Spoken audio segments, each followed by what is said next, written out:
Fue el genio que erigió un imperio con su magia y el chivo expiatorio al que ejecutaron por ello. Pero la muerte no pudo retener a Held Eisenheim. Invocado por la mismísima princesa, cuyo reino él una vez aniquiló, ahora se alza sobre una tierra devastada con la oportunidad de resurgir de las cenizas. Dos enemigos unidos por la pérdida en las ruinas de su pasado. La fe de ella se une a su poder y juntos desafiarán a imperios. Pero esta vez él escribirá la historia bajo sus propios términos.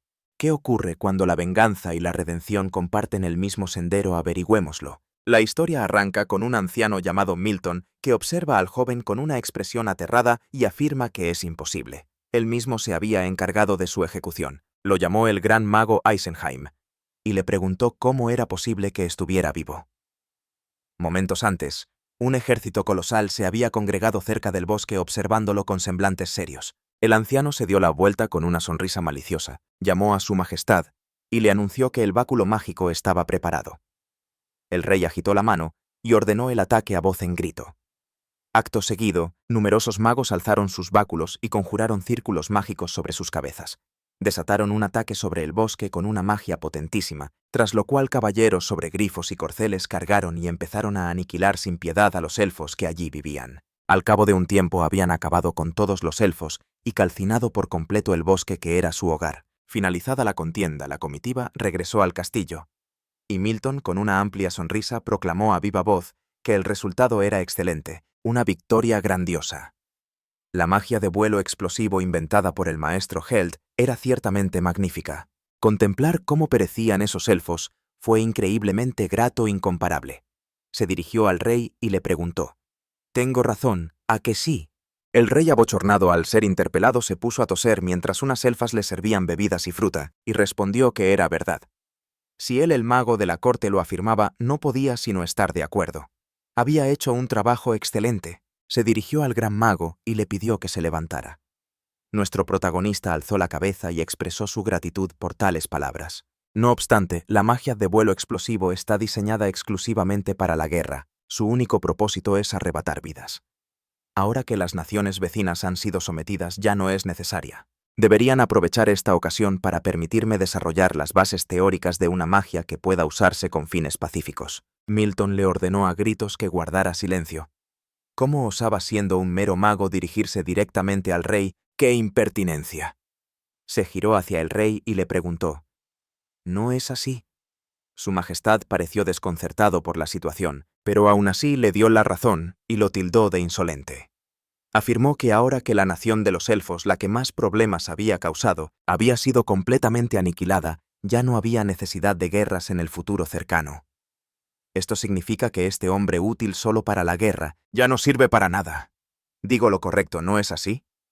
Inglesa lo miró con perplejidad, y nuestro protagonista se indignó ante aquello. Llamó a su majestad a gritos pidiéndole que aguardara y preguntándole qué significaba todo aquello. Milton usó magia para restringir sus movimientos y proclamó que eso era exactamente lo que significaba. Una cadena oprimió su cuerpo con una fuerza brutal. Comenzó a escupir sangre y replicó que estaba prohibido portar báculos en la sala del trono. Milton soltó una carcajada y gritó que tenía el permiso del propio rey. Los demás magos también comenzaron a lanzar el hechizo, materializando cadenas que inmovilizaron a los hechiceros. Lo miró con una sonrisa de oreja a oreja y reveló que se trataba de la mismísima magia de guerra, una cuya teoría fue desarrollada e implementada por este maestro. Arrebata la libertad de movimiento e incluso el poder mágico, una magia verdaderamente poderosa y aterradora, y su país es un reino de hechicería. ¿Qué se imagina que ocurriría si alguien capaz de crear una magia antimagia tan poderosa se pasara al bando enemigo y encima, habiendo alcanzado el rango de gran mago siendo tan joven? Mantenerlo con vida es un riesgo demasiado grande. Él, con el rostro desencajado, lo llamó por su nombre, diciendo que esas no eran formas de tratar a un héroe de guerra. Pero no pudo terminar la frase, pues Milton se dirigió al rey a viva voz y proclamó que el país sufriría un daño inmenso por culpa de su magia subversiva y que él mismo no quedaría impune. Eso supondría un gravísimo problema. Por tanto, ajusticiarlo es el deber del rey.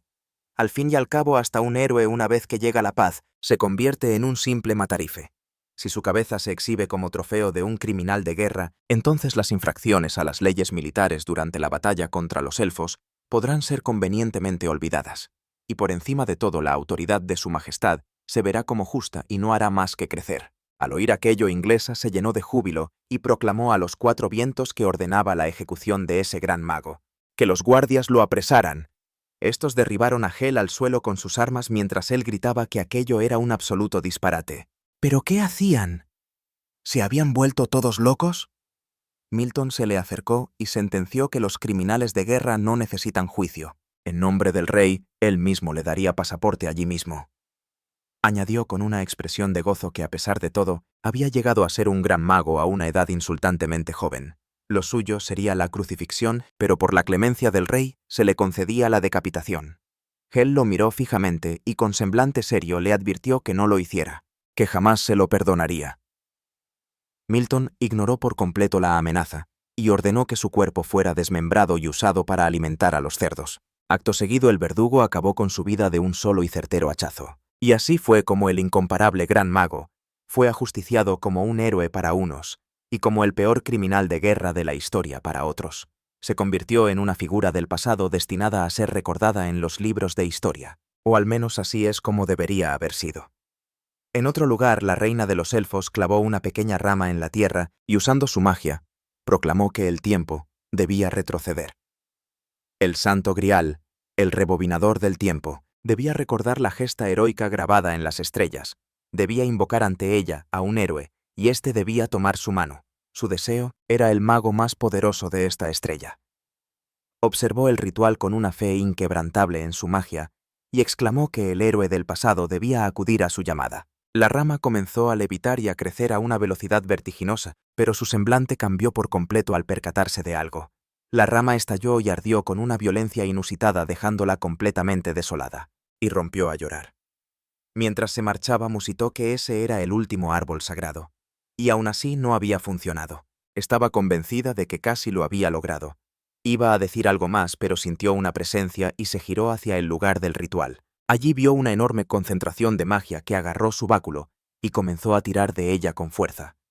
La sorpresa la dejó paralizada, mientras intentaba resistirse gritando que la estaban absorbiendo junto a su magia y su báculo. Lo observaba todo con una expresión de pánico y se preguntó: «Esto no debería estar pasando, ¿verdad?». Fue arrastrada hasta el epicentro justo antes de que se produjera una violenta explosión. El protagonista, que apareció justo después de la explosión, empezó a toser y a preguntarse qué demonios había ocurrido. Estaba convencido de que había muerto, pero de repente fue invocado en un lugar desconocido. ¿Qué sentido tenía todo aquello? Juró que se las vería con ese maldito mago. Al mirar a un lado se encontró con la reina elfa, que lo observaba completamente estupefacta. Cruzaron miradas durante unos segundos y entonces ella, radiante de alegría, proclamó a viva voz que la invocación del gran héroe había sido un éxito. Ella se puso a dar saltos de pura alegría mientras él la observaba con una expresión de total desconcierto, sin saber a qué venía tanto alboroto. Los recuerdos de su pasado lo asaltaron y se preguntó qué pintaba él en ese lugar. No cabía duda, él había muerto. Ella chasqueó los dedos, se refirió a él como su siervo y le exigió que revelara su ilustre nombre. El hecho de que lo llamara siervo lo enfureció, pero inexplicablemente se calmó y pronunció su nombre, preguntándose al instante por qué narices le estaba haciendo caso. Su expresión cambió a una de puro shock.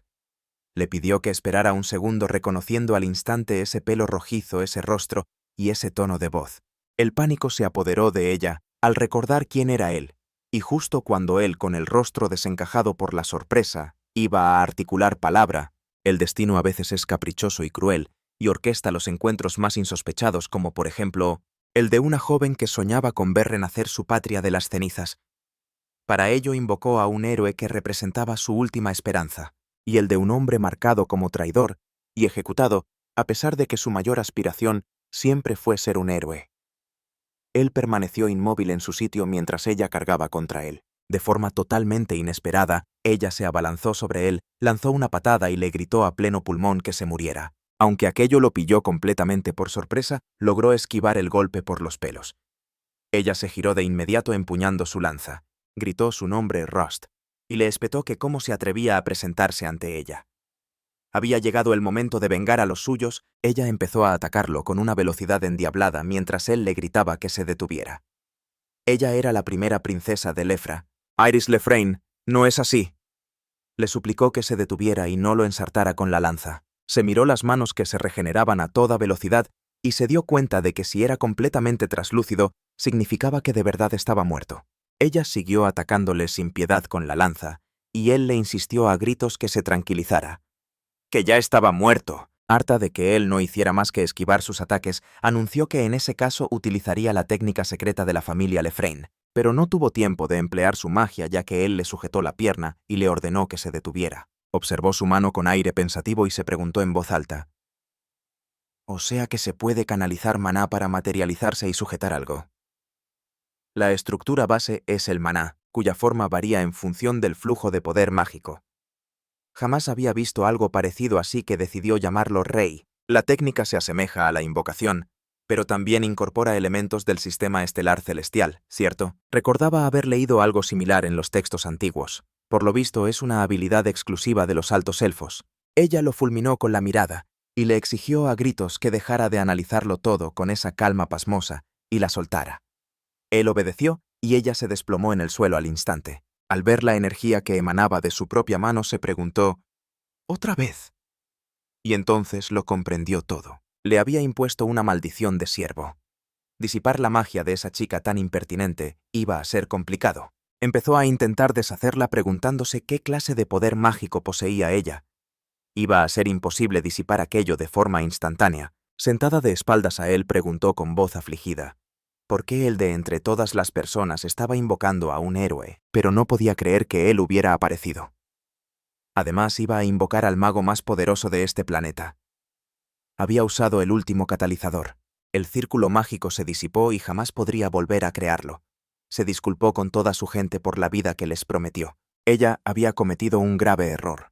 Él, molesto por sus palabras, suspiró y le dijo que su magia de invocación había sido un éxito rotundo. Justo ahora, aunque no sabe cuánto tiempo ha pasado, es un hecho que él murió. Ella lo señaló con el dedo aterrada y preguntó, ¿acaso eres un fantasma?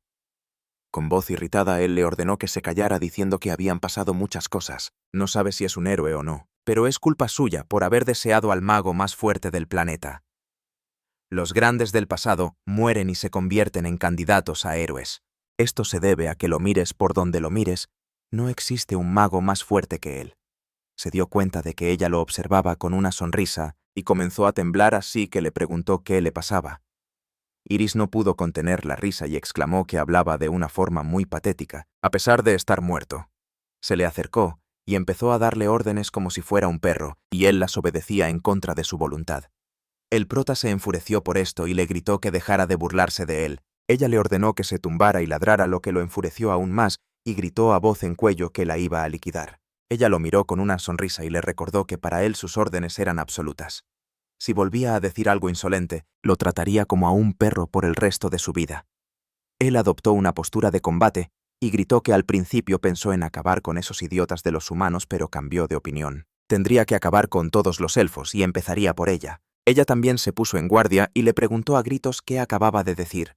Inmediatamente después, empezaron a pelear. Tras un rato ambos cayeron agotados al suelo y ella admitió que no estaba nada mal para ser un mago. Él replicó que ella podría haber ganado al instante usando la maldición de su misión. Ella se incorporó y dijo que él también podría haberse vuelto incorpóreo para que los ataques físicos no le afectaran, así que estaban en tablas. Él también se sentó, la llamó niña y le preguntó por qué había decidido invocar a un héroe. ¿Qué pretendía conseguir con ello? Ella, con una expresión de profundo enfado, apretó el puño, lo llamó por su nombre completo y le exigió que no volviera a llamarla así. Él, igualmente molesto, se puso de pie y le espetó que ella también dejara de llamarlo por su nombre completo a cada rato.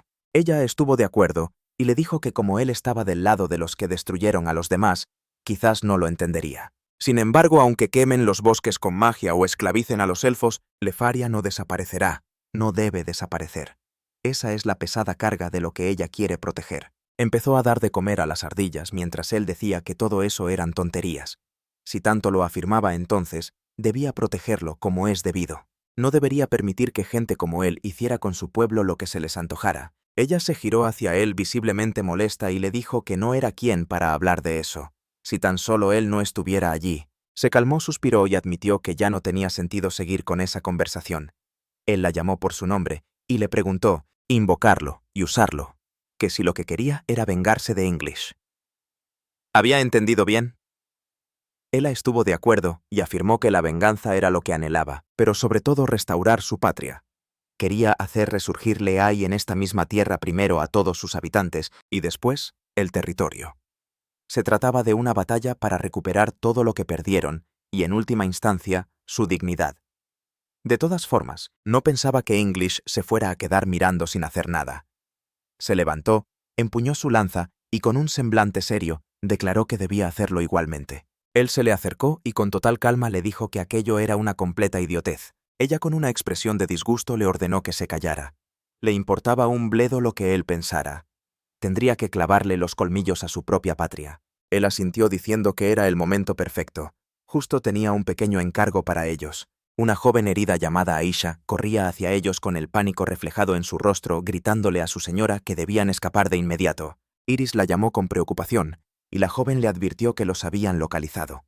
Justo en ese instante, una explosión la lanzó por los aires y Helt corrió para atraparla. Ella, completamente sorprendida, le preguntó a voz en grito cómo había llegado Rost hasta allí. Él, con cara de fastidio, respondió que detestaba ese mote.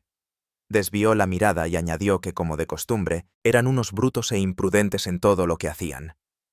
Ella se puso en guardia con su lanza y le ordenó a la chica que retrocediera y a él que se adelantara. Un grupo de magos apareció ante ellos arrastrando tras de sí los cuerpos de varios elfos malheridos. Se fijaron en ella, soltaron una carcajada y comentaron que vaya tenían a toda una princesa delante. A uno de ellos no le gustaban los elfos, pero que ella estaba bastante bien. Lo importante era no cargársela antes de presentarla ante el rey. Aunque quizás podrían probarla un poco antes.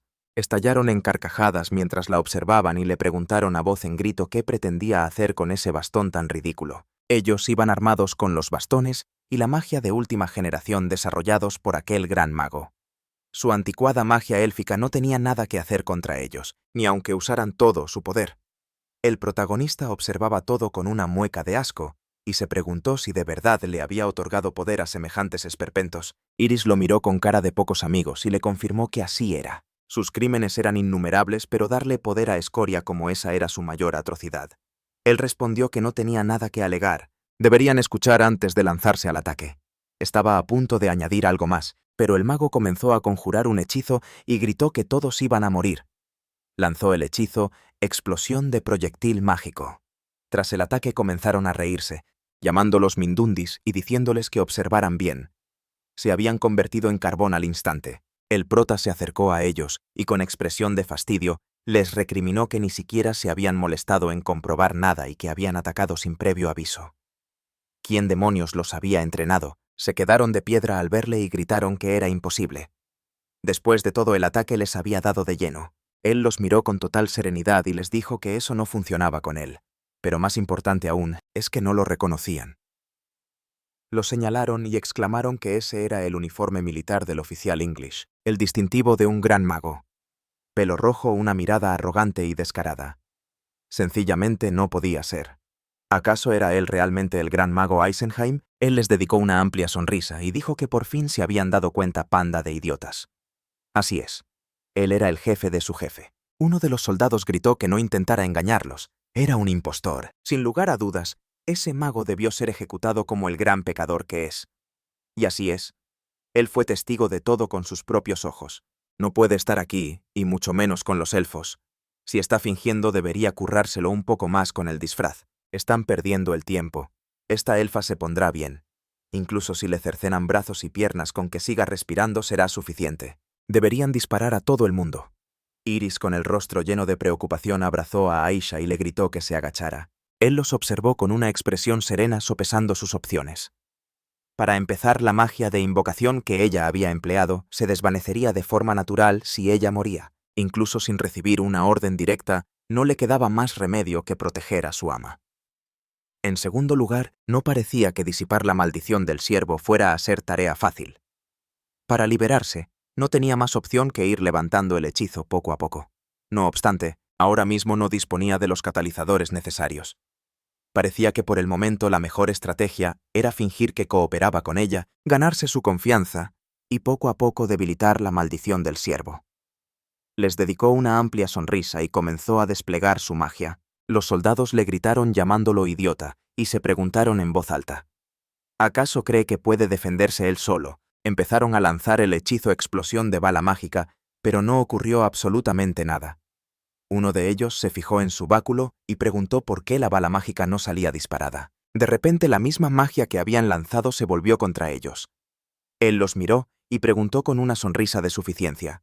¿Acaso tenía que preguntarlo quién creían que había creado esa técnica? Existe un contrahechizo para cada uno de los conjuros que él ha inventado. Sus cuerpos se hicieron polvo mientras él comentaba que por eso mismo les había advertido que fracasarían aunque ya no pudieran oírle. Llamó a Iris y le dijo que él también le guardaba un pequeño rencor personal a Englis, y puesto que así eran las cosas, iba a ayudarla.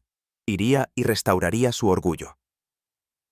Emergió de entre las raíces de un árbol colosal y se quedó atónito al ver el bosque calcinado donde se refugiaban los elfos supervivientes. Atravesaron el campamento donde se encontraban los elfos heridos y él observó todo a su alrededor con atención. Él preguntó si de verdad se estaban ocultando en la región autónoma de Lefría. Ella asintió con semblante serio y explicó que era la única ciudad en ruinas en la que se les permitía vivir a quienes como ellos habían perdido su patria en la guerra. Comentó que un escuadrón mágico buscaba con desesperación a la tercera princesa que se encontraba en paradero desconocido, pero resultaba difícil encontrar a nadie en el interior del árbol sagrado. Aisha se dio la vuelta y llamó a la princesa y le dijo que debía ocultar su rostro. Dos caballeros pasaron justo a su lado, pero no lo vieron atravesándolo como si no estuviera allí. Él se volvió con cara de fastidio y comentó que era un soberano aburrimiento que no pudieran verlo. Al parecer, cuando adoptaba esta forma, aquellos que carecían de poder espiritual eran incapaces de reconocer su presencia. Se dirigió a su señora y le dijo que debían marcharse de allí cuanto antes, pues el escuadrón mágico podría percatarse de la muerte de sus compañeros y pedir refuerzos. Él las miró y le preguntó cuál era su siguiente movimiento. Le advirtió sin rodeos que ni siquiera él podría protegerla si se lanzaba de cabeza contra el castillo real. Iris respondió que no cometería semejante estupidez, aunque matizó que si tan solo él se lanzara contra el castillo y se autodestruyera todo, quedaría resuelto. El indignado le gritó que ni se le ocurriera pensar en algo así. Ella se giró hacia él y le explicó que desaparecería si se alejaba del alcance de su magia. Por lo tanto, y por desgracia, sería imposible controlarlo a distancia. Los guardias les gritaron preguntando por qué armaban tanto alboroto. Los elfos se acercaron y les explicaron que solo pedían agua. Deberían usar al menos magia de vegetación. Llevaban 3 días sin comer. Su hijo necesitaba leche. Los soldados vociferaron que se apartaran de allí. Obstruir su paso significaba ir en contra del rey. Uno de ellos alzó su báculo y gritó que se apartaran o los quemaría con su magia. Uno de ellos se abalanzó sobre la muchacha con el niño y le gritó con saña que se largara de allí. Comenzó a golpearla con su báculo mientras le ordenaba a gritos que hiciera callar a ese crío de una vez. Iris estaba furiosa por esto y se disponía a actuar, pero alguien la agarró por la capucha. 2 elfos la llamaron rogándole que huyera de allí. Ella, con expresión contrariada, dijo que no podía hacer tal cosa. Ellos respondieron que siempre había sido amable con ellos. Todo el mundo sabe que se quedó aquí con ellos pensando en los habitantes. Ya están agradecidos de que piense en ellos. Sin embargo, si algo le sucediera por su culpa, entonces no les quedaría absolutamente nada. Puede dejar de preocuparse. La historia de los elfos se extiende por 3000 años y acabarán con gente como esa de un solo golpe. Ella rompió a llorar y ellos le dijeron que aprovechara la confusión para escapar. Ahora debía aguantar. Sus aliados se esconden en la ciudad de Lagnes, en la frontera con las tierras de Ingles, donde podrán reunir fuerzas para la resistencia. Continuaron intentando convencerla de que huyera de allí, y el protagonista observaba la escena con una sonrisa, pensando en el inmaduro sentido de la justicia de ella. En una situación así no debería dudar. Incluso con la fuerza de la resistencia y la presencia de un héroe como él, si se limita a derrotar a los enemigos uno tras otro, jamás alcanzará su objetivo. Necesita pensar con racionalidad y ante una meta tan grande como es acabar con ciertas personas, especialmente aquellos que se hacen llamar reyes, a veces debe estar preparada para sacrificar con arrogancia la vida de su gente por su propio bien. Le falta esa determinación. Tendrá que darle un consejo. Sin duda alguna hay que abandonar a los débiles aquí y dejar atrás esta tierra condenada. La llamó por su nombre y le preguntó si de verdad iba a abandonar a su gente a dejar atrás a los débiles y huir. ¿Dónde había quedado el orgullo que debía recuperar? Se sorprendió enormemente de sí mismo. Se giró y se tapó la boca con la mano, y con cara de asombro, se preguntó por qué estaba diciendo todo lo contrario. Eso no era lo que quería decir. Apartó la mano de la boca y dijo que tener miedo de unos soldados del escuadrón de magos era simplemente ridículo. Así que, así es como quieres vengarte de ellos, ¿no? No lo creo. Piensas que te ayudarán en Lagnes. Eres realmente una princesa. ¿Y dónde se supone que está tu lugar? ¿Acaso quieres reconstruir tu país? Se cubrió la cara con la mano preguntándose qué demonios estaba diciendo. Quizá fuera por la maldición. No, no era eso. Iris se rió al oírlo. Con una sonrisa amplia y llena de confianza dio un paso al frente y preguntó: «Así que así es como habla este fantasma». Se deshizo de su capa y saltó hacia ellos captando su atención al instante. Aterrizó sobre uno y lo golpeó con una fuerza descomunal con su báculo. Ellos con semblantes serios se disponían a usar magia, pero ella se giró bruscamente y asestó varios golpes rápidos con su báculo. Derrotó velozmente a 4 soldados y se giró con una expresión muy seria. Aisha, al igual que los elfos que la acompañaban, estaba terriblemente angustiada por lo sucedido y llamó a la princesa. Todos la miraban con suma atención, así que ella respiró hondo y proclamó en voz alta que debían escucharla. Declaró su nombre y afirmó con orgullo ser la primera princesa del reino del bosque de Lifri. Aquel era su país y su tierra. No era un lugar para que un destacamento de magos de English viniera a invadir. Su semblante cambió por completo tras el discurso y preguntó: «Su vanguardia es débil». Y tenía razón. Además, ¿qué pies más sucios y apestosos tienen algunos de esos magos? Aunque pensándolo bien, quizá sus pies no apestaban aunque a ella se lo pareciera. ¿Cómo decirlo de forma delicada? Los soldados la miraron con fastidio y gritaron: «¿Pero qué diablos dice? Formad filas y pedid refuerzos que la princesa está aquí». Aisha corrió hacia ella, desenvainó su arma y gritó el nombre de la princesa. El prota que estaba cerca preguntó con cara de pocos amigos: «¿No se le ocurren mejores provocaciones?» Iris se giró hacia él, lo llamó por su nombre y le preguntó: «¿Vas a ayudarme?» Él la miró un tanto sorprendido pensando que ya no era el gran mago de English ni tampoco un asesino. Para ella, él era un héroe, su última esperanza. ¿Acaso era necesario pensar con racionalidad? Parecía que por el hecho de haber muerto una vez, había mandado todo eso al traste.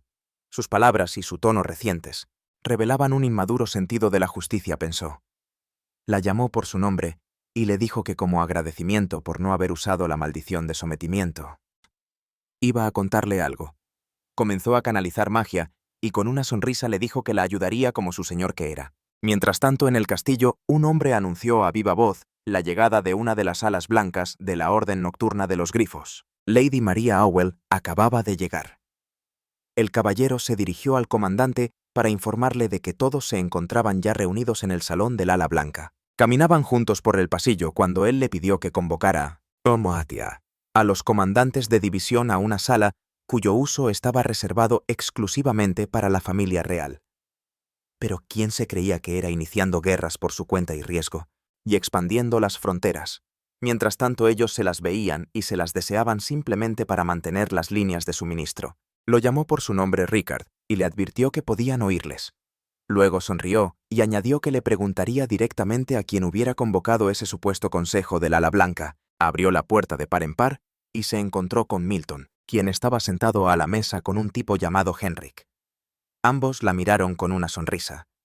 Él la llamó Plateada y le preguntó si creía que llegaba tarde. María los observó con expresión serena y le comunicó al presidente del consejo que su grifo se negaba a regresar. Mientras que a ellos los caballeros los mandaban a volar a distintos lugares, a otros se les proporcionaba una sala bastante lujosa. Miró al anciano con semblante grave y le preguntó con voz firme: «¿Qué ha hecho usted?» Él respondió que no había hecho absolutamente nada. El rey simplemente le había recompensado por sus servicios previos. Por cierto, he oído decir que su escuadrón de magos ha descubierto a la princesa Iris. Sin embargo, el escuadrón de ella se dedicaba a volar de un sitio para otro disfrutando de vuelos panorámicos. Ella soltó una carcajada y replicó: «Pero la búsqueda no estaba inicialmente bajo el control de él.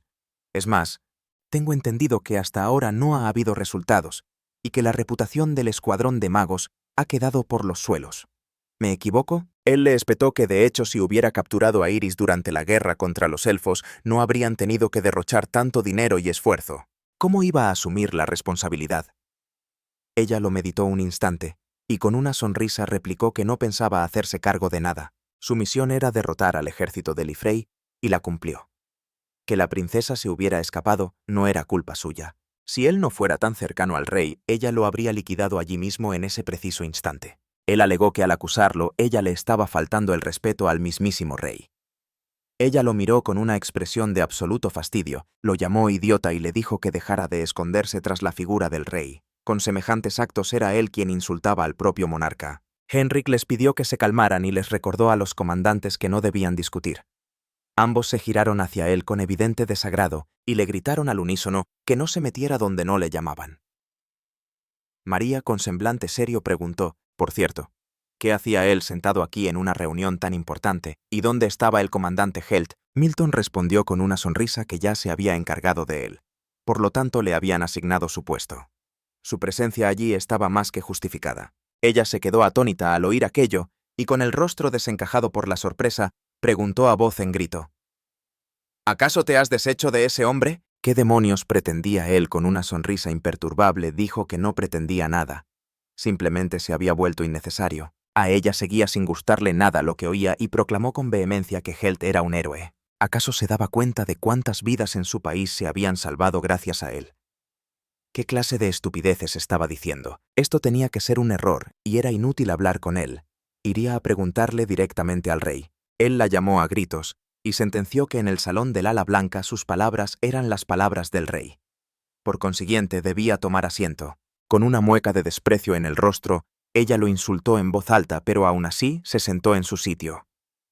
De repente, un soldado irrumpió en la sala, se disculpó y anunció a viva voz que, aunque sabía que estaban en una reunión, había llegado un informe de máxima urgencia. Él lo miró desconcertado y le ordenó que informara de lo que había sucedido. El soldado abrió el pergamino con manos temblorosas y comunicó que el destacamento mágico apostado en la región autónoma de Lifri había sido aniquilado por completo. Estaba a punto de añadir algo más, pero Milton exclamó con rotundidad que eso era imposible. Él mismo había enviado allí a soldados muy capaces. Ella lo miró y le espetó que se callara, luego se giró y preguntó qué más había. El soldado informó de que la región autónoma se había rebelado bajo el liderazgo de la princesa Iris. Milton se quedó de piedra al oírlo y gritó que no debería quedar ninguna tropa allí. Se volvió hacia ella y le preguntó a voces, ¿qué está pasando? Ella lo miró con una media sonrisa y dijo que no lo sabía, pero que la historia era ciertamente peculiar. Él inquirió, ¿algo más? El soldado asintió y añadió que inmediatamente después de comenzar la sublevación, unas altas murallas de fortaleza se habían formado alrededor de la región autónoma. Milton golpeó la mesa con su báculo y gritó que dejara de decir sandeces. No existe magia capaz de crear murallas que rodeen un territorio tan vasto. Además, nadie posee el poder mágico suficiente para algo así. Estaba intentando engañarlos. El soldado, sujetando el pergamino con manos temblorosas, aclaró que lo siguiente era información sin confirmar, pero se rumorea que además de la princesa Iris y su séquito, un mago pelirrojo desconocido estaba colaborando con ellos. Esto captó su atención, y Milton, a voz en grito, lo llamó idiota. Empezó a golpear al soldado con su báculo y le preguntó, ¿qué hombre pelirrojo? Que se deje de tonterías. Debe traerme información correcta y fiable ahora mismo. Terminó de golpearlo con el báculo, exhaló y dijo que lo había dejado en ridículo. Henrik lo llamó con una sonrisa y le dijo que de todas formas las órdenes del rey de capturar a la princesa no habían cambiado, o sí le estaba pidiendo permiso para proceder. Lo miró sonriendo mientras María observaba con una expresión de desagrado. Se acercó al soldado caído, mojó su dedo en la sangre y se lo lamió, y dijo que no sabía nada sobre ningún mago pelirrojo. Necesitaba hacerles entender a todos que los magos eran una reliquia del pasado usando lo que él había desarrollado, el poder de un escuadrón de vapor. En ese mismo instante, el protagonista estaba sentado en una muralla enorme y comentó que la vista era bastante hermosa. El norte y el este estaban rodeados de montañas que servían como una fortaleza natural. El problema, como era de esperar, estaba en el oeste de Englesa. La noticia del levantamiento no tardaría en llegar a oídos de Milton y éste empezaría a armar un escándalo. Henrik probablemente sería su reemplazo y María sería un hueso duro de roer. En cualquier caso, aunque fue una improvisación, de alguna manera resolvió la defensa del oeste. Magia para crear murallas a gran escala. El hecho de que la cantidad de su magia dependiera del invocador fue una grata sorpresa. Magia casi infinita a su disposición, eso era maravilloso. Llamó a Iris y le dijo con una expresión alegre que era lo que se esperaba de una alta elfa de la familia real. Ella yacía en el suelo sin fuerzas, lo que preocupó enormemente a los elfos cercanos, quienes le decían a gritos a la princesa que aguantara. Ella seguía tirada en el suelo y pensó que aquello era simplemente terrible. No le quedaban fuerzas. Aisha se le acercó y con cara de pocos amigos le dijo en voz alta que parara eso de inmediato. Él se preocupó un poco por esto y le dijo que se calmara. Era la llamada anemia mágica, similar a un bombeo repentino de sangre. Todo estaba bien. Ya se encuentra mejor. Ella asintió y dijo que no le gustaba descansar. Estaba instalando esos mismos báculos y dispositivos junto con los aldeanos. Él preguntó, sin embargo, ¿es esto normal? Eres su sirvienta, pero no estás a su lado. Ella miró hacia abajo desde la muralla con una leve sonrisa y dijo que todo estaba bien. Mientras la señora esté dentro de estas murallas protectoras está a salvo. Además, la invasión la había hecho sentir un poco incómoda aquí. Él dijo que por cierto no se lo había preguntado. Ella era del pueblo Gibson, ¿verdad? Son un pueblo de guerra y danza que vaga por el desierto. Ella sonrió y dijo que como era de esperar él lo había reconocido. Él comentó que había visto espadas gemelas en su cinto si no se equivocaba. Solo la gente de su pueblo lleva ese tipo de armas en la cintura. Además, tus ojos son mágicos, ¿no es así? El poder de ver a lo lejos. Clarividencia. Ella asintió y dijo que pensaba que él solo entendía de magia, pero que también poseía ese conocimiento. Él respondió que era porque cualquier cosa puede convertirse en alimento para la magia. Arquitectura, arte, historia, política, gobierno, nada es inútil. Ella comentó que era lo que se esperaba de un gran mago. Su apodo Rust se lo habían puesto por algo. ¿A que sí? Él gritó con cara de fastidio que no le gustaba. Ella lo miró con una sonrisa y dijo que en su opinión le quedaba perfecto. La personificación de la compostura y la ética que persigue la racionalidad y la eficiencia. Un hombre sin emociones como el hierro y de pelo rojo. Aún así no estaba satisfecho y dijo que había demasiados elementos rojos con una conexión muy débil. Ella recordó su apariencia cuando dio un discurso y comentó que sin embargo en ese momento no parecía él mismo. No se imaginaba que él le aconsejaría a la dama luchar en lugar de huir. Aquello no sonaba para nada a las palabras de un hombre que busca la racionalidad y la eficiencia. Él se disculpó con una mirada algo confusa y admitió que él mismo se sorprendió al decirlo. Ella se rió de la situación y dijo que había algo de humano en el famoso Rust 2. Él comentó que en cualquier caso le apenaba que hubiera muerto tan fácilmente, y que ella debería sonreír más a menudo porque la hacía mucho más mona. Aisha, con cara de pocos amigos, le señaló con el dedo y le preguntó si no solo había muerto, sino que además estaba podrido hasta la médula. Él, con una expresión de disgusto e incomprensión, le dijo que en realidad le había hecho un cumplido. Ella, con un gesto serio, miró al frente, le llamó en voz alta y le dijo que los enemigos avanzaban. Él miró en la misma dirección y usó magia para mejorar su visión. Gracias a ello, vio a multitud de soldados dirigiéndose hacia el asentamiento de los elfos. Ella, con el rostro serio, añadió que había un destacamento de magos y sombras de dragón detrás. Él se puso a examinarlo en detalle y se sorprendió enormemente al ver el escudo de armas que portaban. Su rostro se puso serio de inmediato, pero después sonrió y empezó a reírse a carcajadas. Y se preguntó, ¿debería ir después de todo? Al fin y al cabo este era mi antiguo nido, el Instituto Mágico Inglés. Él fundó el Departamento de Investigación Mágica Militar. Su principal negocio eran los prototipos. Había visto mucho. Quizás pecaba de exceso de confianza. Entonces deberían empezar una guerra. Ella preguntó con expresión seria, ¿podremos ganar con nuestras fuerzas actuales? Él respondió con calma que por supuesto que sí, ya que él estaba allí. Ella respiró hondo, lo llamó resucitado de entre los muertos, y dijo que sentía curiosidad por ver qué se le ocurriría. Era la hora de jugar. El prota la llamó por su nombre con una sonrisa y le dijo que avisara a Iris ya que necesitaban convocar un consejo de guerra. Ella asintió y salió corriendo de inmediato. Y así da comienzo la primera batalla defensiva por la región autónoma. Observó al ejército humano con la ayuda de la magia. Un grupo de elfas se le acercó y él les informó de que se trataba de un batallón de magotécnicos y algo menos de 2000 magos con bastones. Esto es una especie de burla.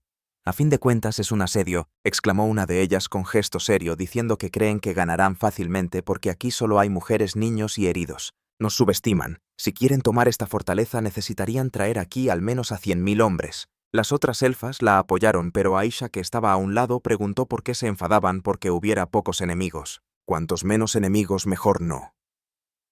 Se giraron hacia ella y le dieron la razón. Él miró hacia atrás y dijo que quizás no deberían relajarse demasiado. Puede que tengamos las murallas de la fortaleza, pero los magos de bastón tienen ataques a distancia.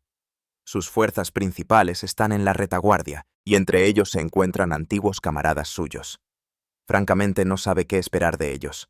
Lo mejor será estar en guardia. Iris estuvo de acuerdo, se enfadó, y dijo que efectivamente, en la última batalla, sufrieron mucho por culpa del equipamiento mágico desarrollado por los magotécnicos y principalmente por culpa de él. Dijo con una mirada de insatisfacción que estaba de acuerdo en que era su culpa, a pesar de que él se dedicaba principalmente a desarrollar magia y tácticas de combate, sin pelear en persona, aunque eso no era una excusa válida. Tomó una profunda bocanada de aire y ella le dijo que no era momento para lamentarse. Él ni siquiera estuvo en primera línea, lo cual es todavía peor. Simplemente se quedó sentado en un lugar a salvo, aunque ella también sobrevivió únicamente por haber nacido en la familia real y contar con la protección de todos. Se puso a su lado y también suspiró con descontento. Aisha los observó y les dijo que no era momento para estar deprimidos. Luego miró hacia un costado, señaló con el dedo y les dijo que miraran. Un hombre a caballo galopó hacia ellos y anunció a viva voz que eran la unidad técnica MGO del Reino de Inglesa, la Legión de Vapor Mago. El discurso de nuestro comandante será transmitido ahora mismo a través de este emisor. Presten mucha atención. A través del dispositivo, Henrik se presentó y se identificó como el comandante del cuerpo magotécnico.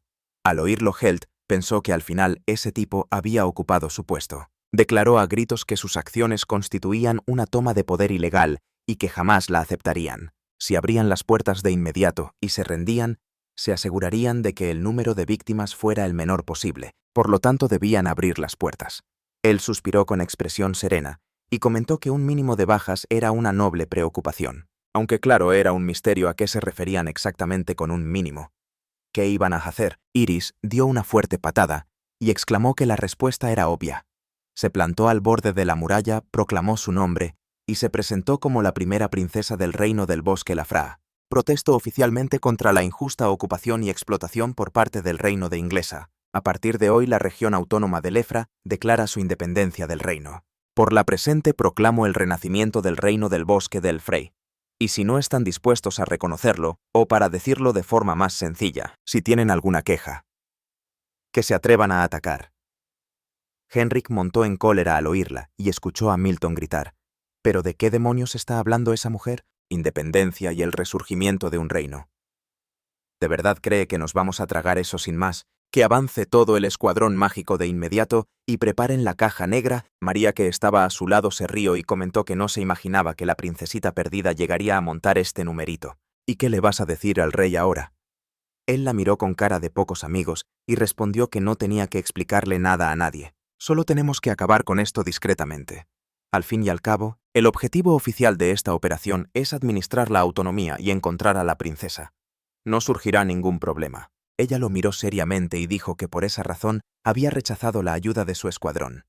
Magos con báculos y caballeros grifo. Si las alas reales se hubieran movilizado solo para buscar a una simple princesa hasta el rey, habría sospechado que algo no encajaba. Bebió un trago de una petaca y dijo que para eso tenían a la Legión de Vapor de Magos liderada personalmente por el nuevo comandante de Magotech. Aplastarían ese jueguecito de construir un reino que ella se ha montado en un abrir y cerrar de ojos. Ella pensó con el rostro sereno que por un lado estaban las tropas de élite bajo el mando del comandante y por el otro una rebelión de elfos prácticamente desarmada. Por lo general todo se habría controlado al instante, pero había algo que la tenía intranquila. Se dirigió a él y le cuestionó si de verdad era consciente de todo lo que estaba en juego. Si existiera la más mínima posibilidad de que esta campaña fracasara y la autonomía consiguiera su independencia, provocaría una reacción en cadena en todos los territorios ocupados, y entonces no habría tiempo para darle explicaciones al rey.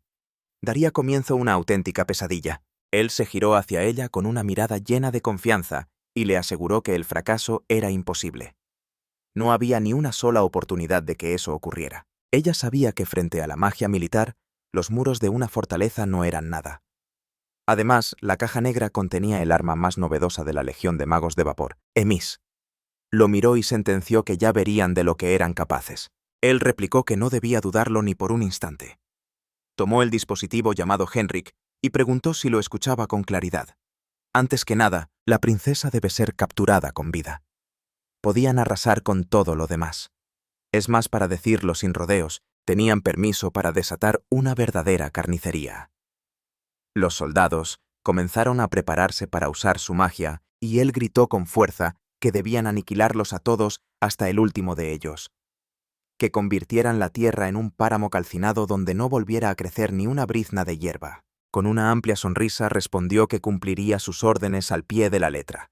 Los magos con báculos debían usar una ráfaga de energía. Dio la orden de abrir fuego y lanzaron una multitud de proyectiles mágicos que volaron directos hacia el asentamiento. Los elfos observaban con rostros serios mientras esperaban.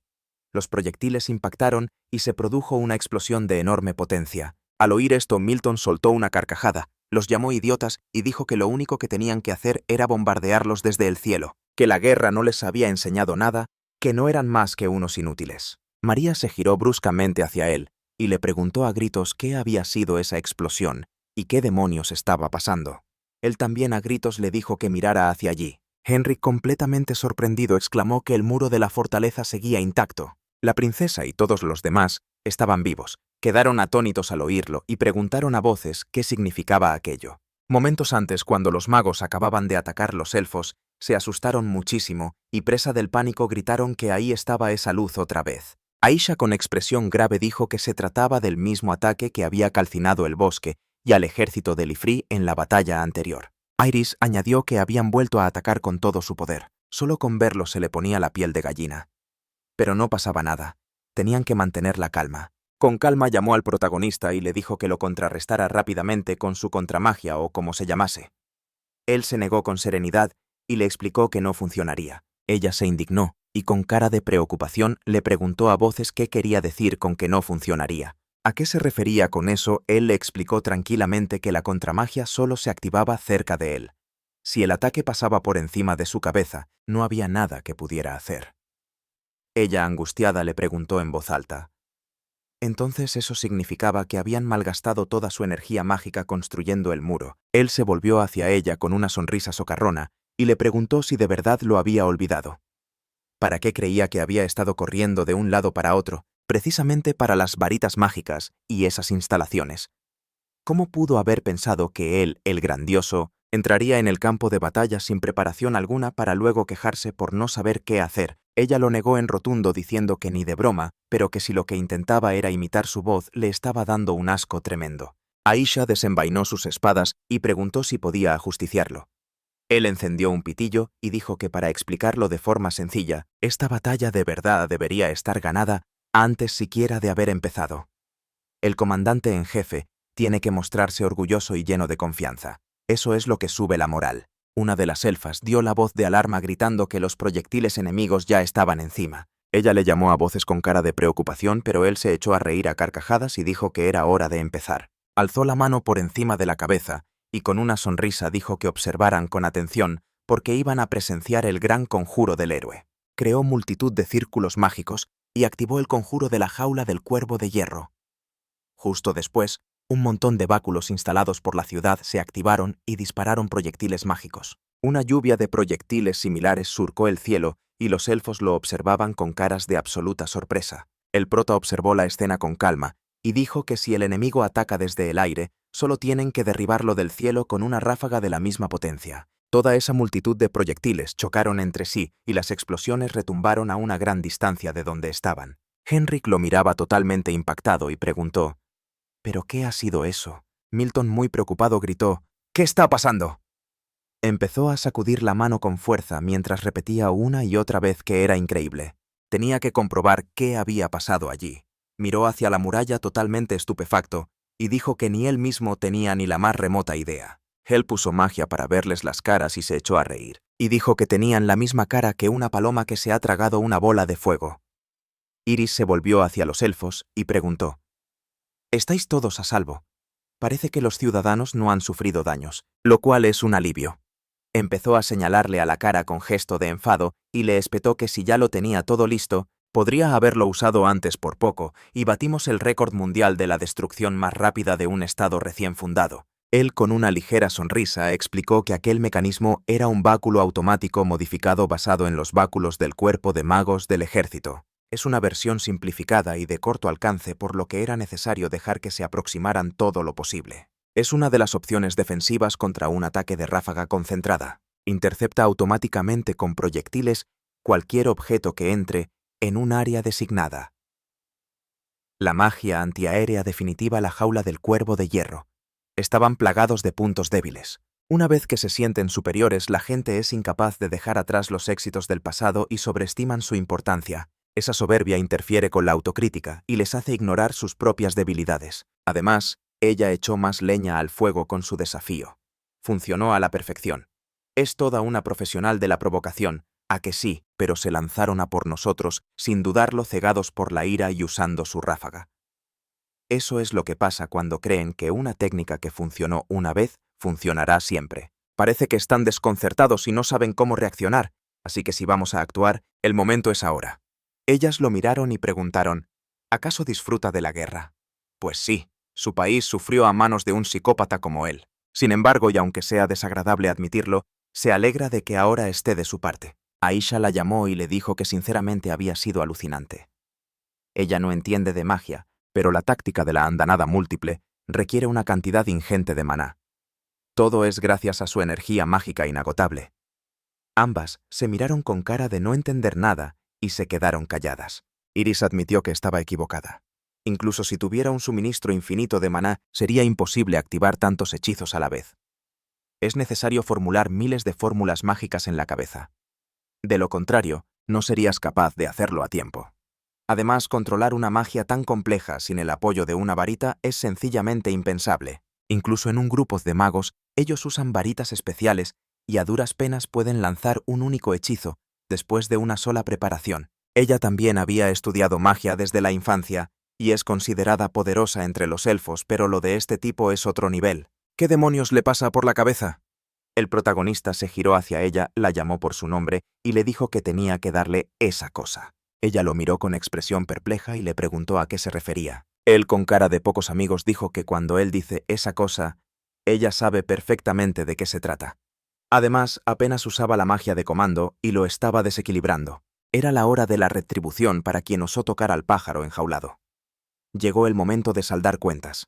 El enemigo estaba atónito. Sus pensamientos se detuvieron. Se quedaron paralizados. Ahora era su oportunidad. Quedaba poco tiempo antes de que se marcharan, pero él llegaría a tiempo. Ella debía dar la orden de aniquilar hasta el último de ellos. Debía dar la orden más rápido. Con expresión de asombro pensó que muy probablemente aquí era donde todo comenzaría. Una masacre unilateral como la que ya había presenciado una vez. Estaba lista para defender a su gente, su patria. Estaba segura. Sin embargo, esto también significaba otra cosa, un lado oscuro que también debía estar preparada para mancharse las manos. Empezó a temblar de terror, pero aún así se armó de valor y dijo con expresión seria que le transmitía la orden al héroe. Debes destruir al ejército inglés que tienes delante. Él saltó del muro y dijo con una sonrisa que esa era una determinación excelente. Era digna de la sangre que sería derramada.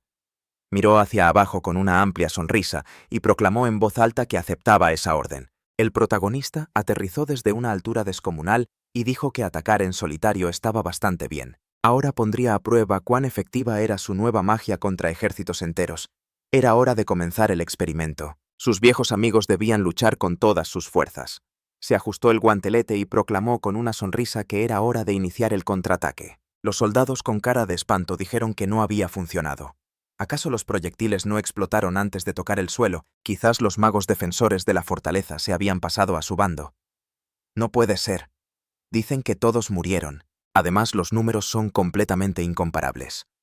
¿Y si esos elfos lograron desarrollar algún tipo de hechizo que neutraliza por completo los ataques? Una magia más poderosa que la del propio maestro, solo el propio héroe podría haberlo hecho en tan poco tiempo. Henrik estaba furioso por esto y gritó que todos se callaran. El soldado lo miró y le preguntó qué le pasaba. Quería volver a atacar. Él asintió con expresión contrariada y dijo que debía ordenar a los magos que lanzaran la ráfaga de nuevo. ¿Cómo va el lanzamiento del SEM? El soldado lo llamó en voz alta y le dijo que se estaban dando prisa, pero que todavía había demasiados nodos sin revisar. El calentamiento llevará tiempo. Él gritó que el calentamiento no era necesario. Debían lanzarlo de inmediato. Se preocuparon al oír eso y dijeron en voz alta que eso sobrecargaría el neurocircuito. Acabó con la vida de uno de ellos usando su magia y sentenció que él era el comandante al mando. Nadie tenía derecho a llevarle la contraria. Ordena que lo lancen de inmediato. Un soldado se le acercó con el dispositivo y Milton gritó su nombre preguntándole: «¿Me estás diciendo que el muro sigue intacto y que nuestro ataque no ha tenido ningún efecto? Es solo una ilusión óptica, ¿verdad, Henrik?». Con una expresión de pura preocupación en el rostro, afirmó que eso creía él. Le advirtió con voz grave que debía recordar quién lo había puesto en ese sillón y todo lo que hizo para conseguirlo. Le instó a que lo recordara bien. El preocupado respondió que lo entendía todo. Continuó exigiéndole que la próxima vez le trajera buenas noticias. Se llevó las manos a la cabeza justo cuando uno de los soldados lo llamó a gritos. Y él, con una mueca de fastidio, se giró y preguntó a voz en grito: «¿Y ahora qué?». El soldado se dirigió a él para informarle de que una persona se aproximaba de frente a toda velocidad. Otro soldado preguntó: «¿Se trata de un parlamentario del ejército elfo?». El primero respondió en voz alta que volaba demasiado rápido para serlo. Empezaron a usar magia para ver al individuo que se acercaba y su preocupación aumentó al reconocerlo y exclamar que se trataba de él. Henrik, con el rostro desencajado por la sorpresa, musitó que no podía ser. Simplemente era imposible. Se suponía que estaba muerto. Empezó a desvanecerse y caer del caballo a causa del estrés, pero el soldado logró sujetarlo y gritó que daba la orden de dispararle. Ordenaba cambiar de objetivo. Lanzaron una ráfaga de cohetes en modo de detección mágica a máxima potencia. El soldado pidió a gritos que esperaran, alegando que usar una ráfaga de cohetes en modo de detección mágica era un crimen de lesa humanidad, una grave violación de las órdenes militares. Especialmente en su país, donde los magos son el pilar del Estado, algo así estaba terminantemente prohibido. El comandante fingió escucharle, pero lo eliminó con un solo hechizo. Justo después de eso, exclamó que no le hicieran repetirse y que nadie podía contradecirle. Recordó el pasado y se convenció de que aquel hombre estaba muerto. Seguramente se trataba de una ilusión. El soldado anunció en voz alta que el hechizo estaba listo. Inmediatamente después, dio la orden a viva voz de abrir fuego. El prota se percató de una gran cantidad de destellos mágicos que venían de su dirección y se quedó muy sorprendido. Comenzó a esquivar múltiples ataques mientras se preguntaba: «¿Me están disparando a mí? ¿Qué pensaban hacer si resultaba ser un parlamentario?». Después de todo, él había tratado a su miembro del Parlamento con el debido respeto. Recordó la respuesta de Iris y cómo le dijo que en realidad eso no era del todo cierto. Analizó los proyectiles mágicos y dedujo que era una andanada masiva de explosiones a reacción. Los ataques físicos no le afectan, pero con los mágicos la cosa es un poco más complicada. Un solo movimiento en falso y bastará con que uno solo le alcance. Entonces, su atención se centró en la trayectoria de los proyectiles y exclamó que después de todo se trataba de guía mágica. Muchos de ellos lo impactaron provocando una fuerte explosión. Logró crear una barrera en el último instante, pero aún así sufrió algunos daños. Comentó que había conseguido reflejarlo con un círculo protector, pero que los ataques mágicos seguían atravesando su cuerpo espiritual. Se dio cuenta de que varios proyectiles se dirigían hacia la ciudad elfa, lo cual lo alarmó. Y pensó que como había liberado su maná, la atención sobre él había disminuido y ahora el ataque se había desviado hacia los elfos. Quizás debería atraer el maná de Iris hasta aquí, de lo contrario, si el ataque le da a la pared por accidente, ella se lo echará en cara más tarde. Aunque conociendo su repertorio de insultos, lo máximo que le llamará es mago estúpido. Deberían mirar hacia aquí.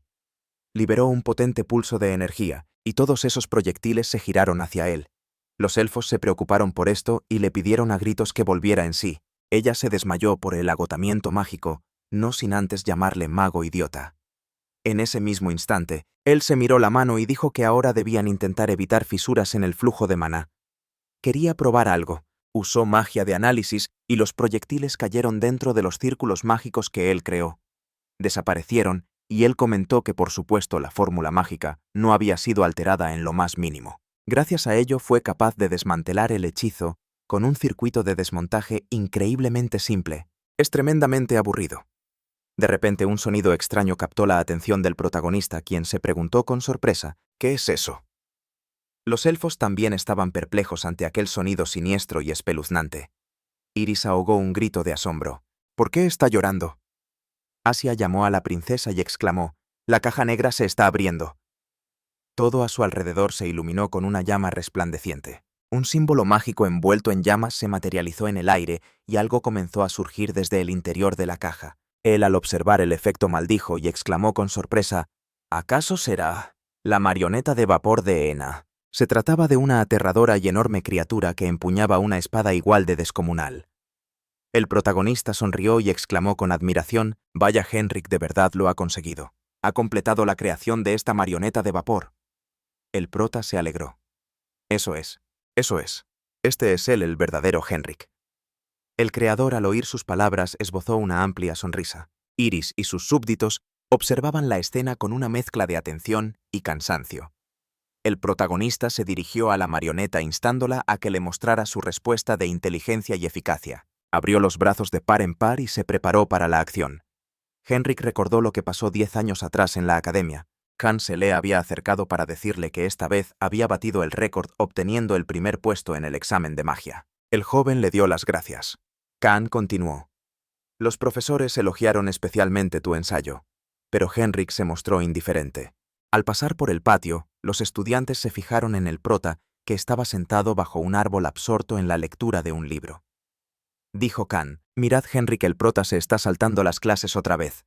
¿Para qué vino siquiera a la Real Academia de Magia?», comentó Jin. «Dicen que no le interesa el ejército para nada, que solo se alistó porque en la Biblioteca Real se pueden leer libros científicos gratis». Los estudiantes empezaron a cuchichear.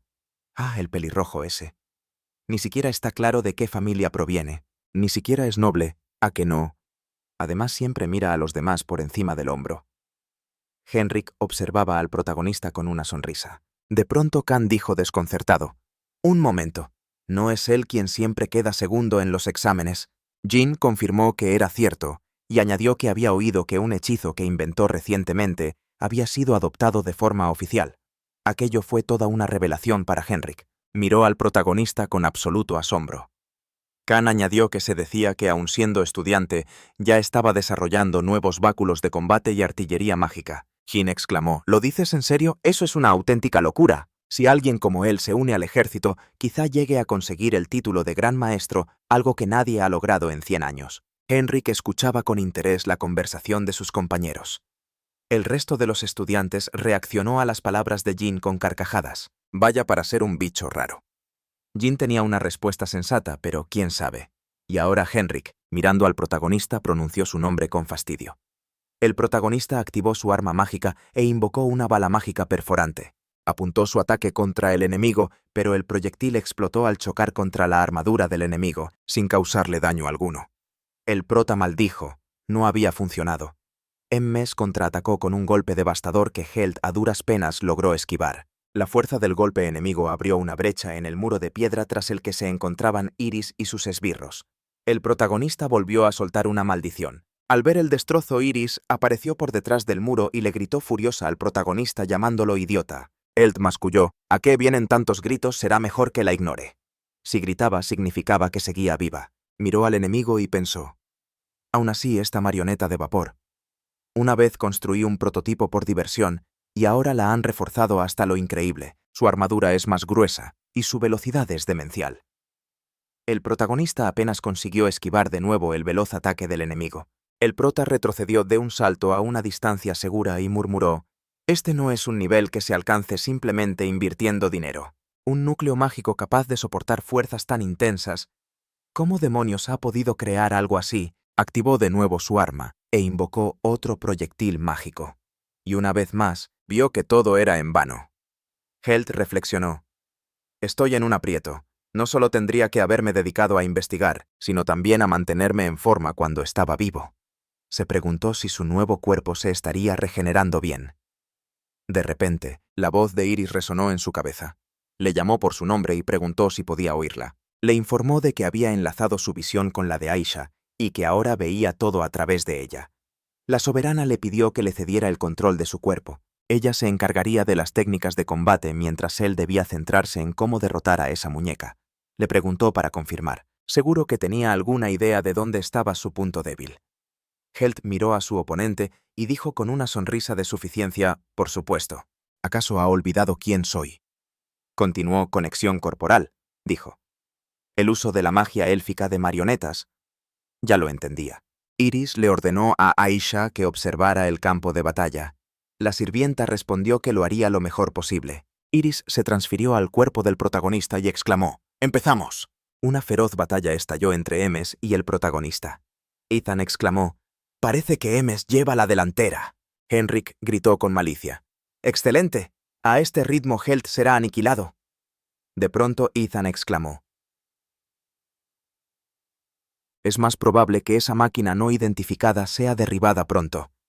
Henrik dijo pensativo: «En ese caso más vale que nos aseguremos». Ordenó a sus soldados que dieran apoyo con fuego de artillería, que la artillería mágica se despliegue por los flancos. «Lancen una andanada de misiles». El comandante informó de que había comprendido mientras Yannick le preguntaba a Henrik, perplejo: «Pero así también le darás a Emes». El mago replicó que no importaba. No era ningún problema para él. El prototipo que su predecesor dejó atrás estaba hecho de una aleación de mithril reforzada con un revestimiento de draonium. Y además, aunque una parte fuera destruida, podían reponerla en cualquier cantidad. Lo único que necesitaban era el núcleo mágico. En ese instante, un estupefacto Ethan se volvió hacia él y exclamó: «El objetivo ha aumentado su velocidad de repente». El hechicero masculló confundido: «¿Qué?». Mientras tanto, Iris estaba ajustando la ofensiva del protagonista. Ella le advirtió que un ataque venía por la izquierda y que debía apartarse. Helt esquivó con destreza el golpe de Ace. Iris le ordenó atraer al enemigo hacia él, saltar y asestarle un golpe por la derecha. El protagonista siguió sus instrucciones al pie de la letra y atacó a Emis, propinándole golpes devastadores. Aisha advirtió a su señora que un misil mágico, una ráfaga explosiva, se aproximaba desde la posición de las 4. El protagonista activó de inmediato la defensa en ese flanco. Acto seguido, la sirvienta le informó que en 2 segundos recibiría un ataque desde la posición de las 7. El protagonista aseguró también la defensa por ese costado, justo cuando el enemigo desató un poderoso ataque. Ethan, que observaba el combate, exclamó con asombro: «Él lo está esquivando todo. Es como si tuviera ojos en la nuca». El rostro de Henrik se quedó pálido ante sus palabras. Para colmo, vio como el protagonista contraatacaba a Emis con furia, conectando una serie de golpes aplastantes. Elt le explicó a Iris que el diseño básico del autómata no había cambiado respecto al prototipo. Las únicas diferencias eran el revestimiento de draonio en la armadura y la fuente de energía alojada en el pecho, el núcleo mágico. Prosiguió explicando que el draonio repele la magia a distancia, pero en contacto directo se convierte en un semiconductor que permite el paso de la energía mágica. Para el núcleo original usaron una piedra mágica de las minas de Gruisen, pero si lograba averiguar con qué lo habían sustituido, podría usar su magia de desmantelamiento. Por lo tanto, mientras esquivara los ataques, Emis era prácticamente invulnerable. Solo necesitaba acercarse lo suficiente para pulverizarlo.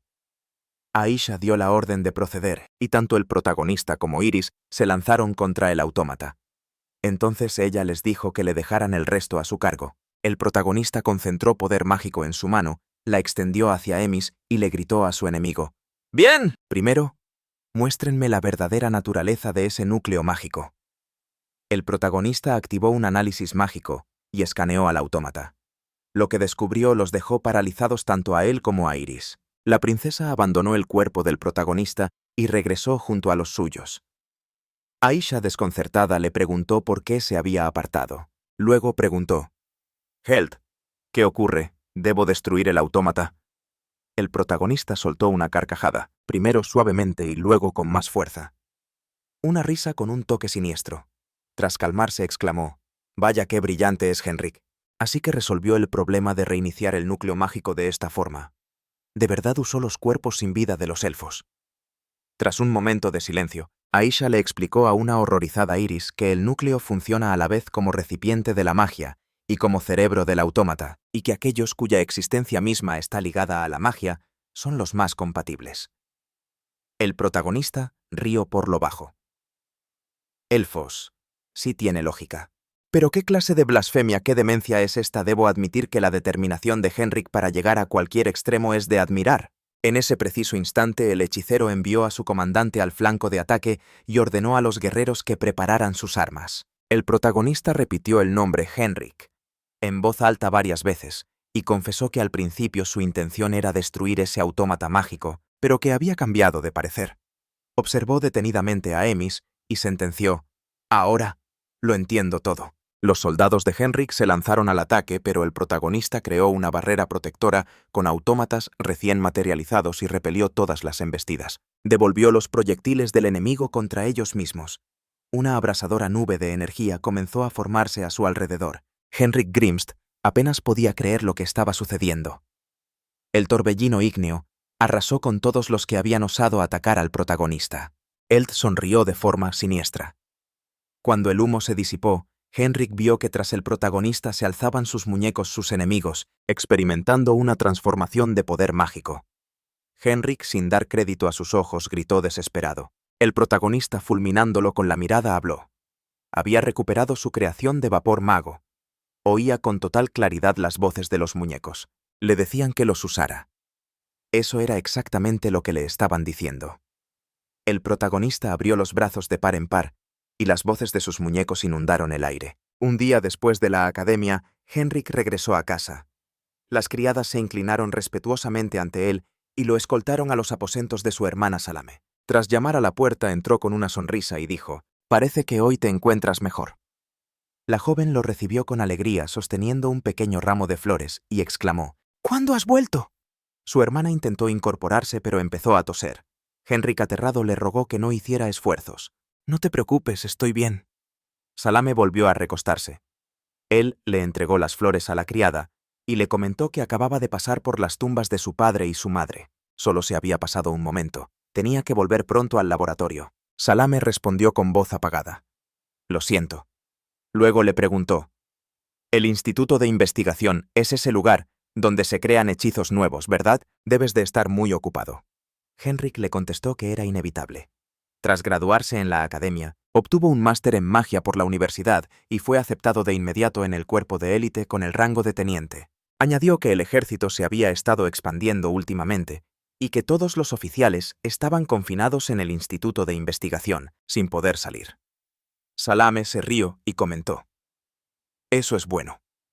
Nuestros padres siempre decían que tu talento para la magia era superior al de todos los demás. Eras el orgullo de Basar». Henrik le devolvió la risa. Salame, con los ojos centelleando de orgullo por su hermano, le pidió que usara su gran magia para ayudar a muchísima gente. Él la miró sonriendo y se lo prometió. Agregó que ascendería cada vez más alto en el instituto y que sin duda alguna desarrollaría un hechizo que sanaría su cuerpo, así que solo tenía que aguantar un poco más. Su hermana se lo había prometido. Tiempo después, en un acto solemne por su enorme contribución al desarrollo de la magia y sus numerosos logros militares, el protagonista fue condecorado con la insignia de Gran Maestre. Todos los presentes lo aclamaron con un sonoro aplauso. El director de la academia se dirigió a él y le dijo: «Supongo que querrás renombrar el instituto como Instituto de Investigación Mágica, ¿no es así?», añadió el hombre. «Un nuevo cuerpo de Engression, con un poder equivalente a 2 alas de rey, ahora es tuyo. Que sirva para hacer el bien». El protagonista informó de que cumpliría la orden al pie de la letra. Todos en la sala estallaron de nuevo en aplausos en honor al protagonista, felicitándolo por su nuevo logro. Los únicos que no parecían contentos eran Henrik y Milton, quien se percató de la ira del mago. Un tiempo después de la ceremonia, el protagonista vio a Henrik pasando junto al laboratorio. Se le acercó y le preguntó si todavía no se había marchado. El mago exclamó con sarcasmo: «Vaya qué honor, el mismísimo Gran Maestre, algo que solo ocurre una vez cada 100 años». El protagonista hastiado le pidió que dejara la ironía. Dijo que estaba hasta arriba de trabajo, tanto que incluso había huido del banquete. Pero que por suerte había sido porque quería enseñarle este círculo. Abrió sus esquemas y notas, se los mostró a Henrik y anunció: «Un hechizo nuevo». Pero el hechizo inicial era demasiado engorroso. ¿En qué estaba pensando? El mago asintió y afirmó: «La fórmula básica se puede cambiar». Acto seguido comenzó a explicarle su idea al protagonista. Este, tras escucharlo, le agradeció reflexivamente al tipo, añadiendo: «Es impresionante como siempre». Henrik respondió: «De nada». Al mirar por la ventana, el prota exclamó: «Vaya, ya es así de tarde», y comentó: «Bueno, es hora de apagar las luces y prepararse». Henrik entonces replicó: «¿Pero qué es esto si todavía no ha terminado los cálculos?». Heltz le dijo: «Ya es suficiente, déjalo que se vaya a casa. Este instituto pronto se convertirá en la Dirección Técnica de Magia». No le gusta que nos obliguen a centrarnos más en el desarrollo militar, pero quiere que todos puedan relajarse como es debido en la nueva estructura. Mientras se marchaba, el protagonista le dijo a Henrik que no se sobrecargara. ¿Le había entendido? El mago le respondió desde atrás que no se quedaría mucho tiempo. Tras esperar a que el protagonista se marchara, Henrik dijo con rabia: «Me está diciendo que descanse. ¿Qué sarta de tonterías necesita investigar más? Se le acaba el tiempo. Si tuviera más tiempo no estaría tan rezagado». Su rostro se contrajo por el odio que sentía hacia el prota. Después de pasar un rato más en el laboratorio y terminar parte de su trabajo, Henrik se encontró con Milton. Le preguntó al anciano qué sucedía si quería hablar con él. El anciano inclinó la cabeza ante él y pronunció lo que debían ser noticias desgarradoras. «La señorita Salom», fue el nombre que dijo. Henrik palideció y miró a Milton con horror. El anciano continuó: «Dicen que su hermana ha fallecido».